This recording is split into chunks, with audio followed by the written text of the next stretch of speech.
Ah yes, Dwarven Battle Bread, where the real battle is getting down a single bite. Hello everybody, I'm going to be doing a new series of videos about custom D&D items, monsters, and locations by popular demand, so if you have any suggestions on what you want me to cover in this new series, please let me know in the comments below.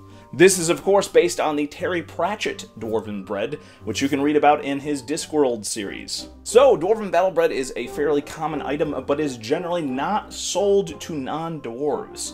It's an item that's created for supplies, for the sort of hardtack cram type stuff that you would take on long marches into the Underdark.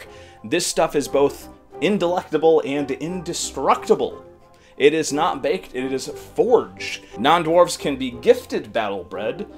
Sometimes if they finish a favor or a quest for a dwarf, sometimes they'll throw in a couple loaves of battle bread as a thank you. Dwarves would obviously realize the value of this stuff, and most humanoids might not recognize it as an actual weapon. Dwarven Battle Bread, in addition to its primary purpose, makes a decent club. Anyone who has proficiency with a simple club will know how to use Dwarven Battle Bread to whack an enemy. It's a 1d4 club. Its second purpose, however, is magical healing. If someone eats Dwarven Battle Bread, they will get 1d4 HP back. And basically, you get 3 portions of battle bread per loaf, and then it's used up. In addition, you have to make a Constitution saving throw before you get the benefit of healing. Dwarves have advantage on this. Now, since this is a magical healing item, a lot of people are going to want to take a piece of Dwarven Battle Bread and shove it down somebody's face that is unconscious on the ground. If they attempt to do that, then the recipient still has to do the Constitution saving throw, but they have it at disadvantage. This would mean, of course, that dwarves just have a regular Constitution saving check if they are unconscious, because the advantage and the disadvantage immediately cancel each other out. Dwarven Battle Bread is pretty much indestructible. It can't be set on fire. It can't be crushed easily. Just consider it basically indestructible in terms of your campaign. It floats to the surface when underwater, and generally speaking, other humanoids aren't going to easily recognize it as a weapon. Dwarves will have advantage on recognizing it as a weapon in case perhaps your players want to sneak it into somebody's area where they don't allow weapons, but they're going to sneak some Dwarven Battle Bread to use as weapons anyways.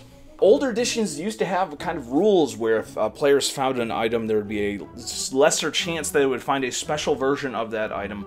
So 1 in 10 of battle bread loaves that they find is actually going to be a magical one. So how you would deal with that is that you'd have your players roll a percentile, and if the percentile is either 1 to 10 on the percentile, then that loaf that they found was actually a magical loaf. Now that means that the club weapon that you can use the loaf for would be a +1. So it's a +1 club that does 1d4 damage now. And the healing property, when eaten, goes up to 2d4 healing.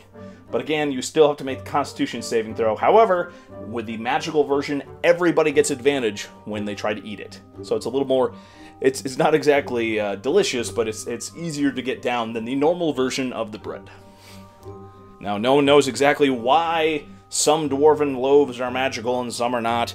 It's just kind of one of those weird, random, magical things that happens. One of the Dwarven gods is responsible, but nobody knows quite which one. So there you have it, a fun little item that won't unbalance your game or anything like that, but is still useful and interesting for your players to find. And especially, they can use the loaves if nothing else. They can perhaps trade them off to some grateful dwarves who hold them in much higher esteem than most other people do. So like all these videos, you can get a full description of the item with the link down from below. And if you're interested in anything you've heard me talking about in my games, please let me know in the comments, and I will try to do a video on that specific item, monster, or setting.